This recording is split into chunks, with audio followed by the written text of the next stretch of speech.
Welcome back. Bulletin کے آغاز میں بتائیں کراچی کے مختلف علاقوں میں سانحہ اسلام آباد کے خلاف احتجاج شارع پاکستان انچولی اور ملیر میں احتجاج جاری ہے۔ ابوالحسن اصفہانی روڈ عباس ٹاؤن کے مقام پر بھی احتجاجی مظاہرے جاری ہیں۔ مظاہرین نے مطالبہ کیا ہے کہ شہداء کے خاندانوں کا خیال کیا جائے۔ اس پر مزید تفصیلات جان لیتے ہیں فیضان خان زادہ سے، چیف کرائم رپورٹر ہیں۔ فیضان بتائیے گا کیا تفصیلات ہیں؟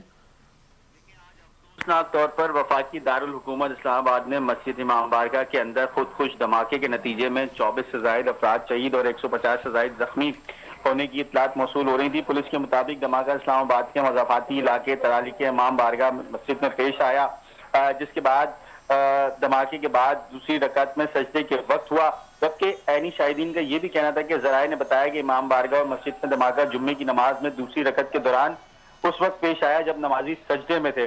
یہ افسوسناک طور پر واقعہ پیش آیا جس میں وزیر اعظم نے دھماکے کی بھی مذمت کی ہے، جبکہ اس حوالے سے اگر ہم بات کریں تو کراچی کے مختلف شاہراہوں پر احتجاج جو ہے اس وقت جاری ہے، جبکہ ہم نے اس میں اور دیگر جس میں سراب گولڈ اور پاکستان شاہراہ اور دیگر مین مرکزی شاہراہ جس میں مظاہرین کی بڑی تعداد نے ریلی کی صورت میں شرکت مظاہرہ کیا ہے۔ لبیک یا حسین کے نعرے بھی بلند کیے جا رہے ہیں، جبکہ نیشنل ہائی وے علماء کرام، شیعہ سنی اور مفکرین اور دیگر تعداد نے بھی اس میں شرکت کی ہے، جبکہ احتجاجی اور ماتمی ریلی جعفری طیارہ سوسائٹی سے نیشنل ہائی وے مظاہرے کے لیے بھی نکل چکی ہے، جبکہ مرکزی مسجد اور دیگر احتجاجی طور پر جو ہے وہ کراچی میں سراپا احتجاج ہے۔ جی ٹھیک ہے فیضان، تفصیلیں ناقہ کرنے کے لیے شکریہ۔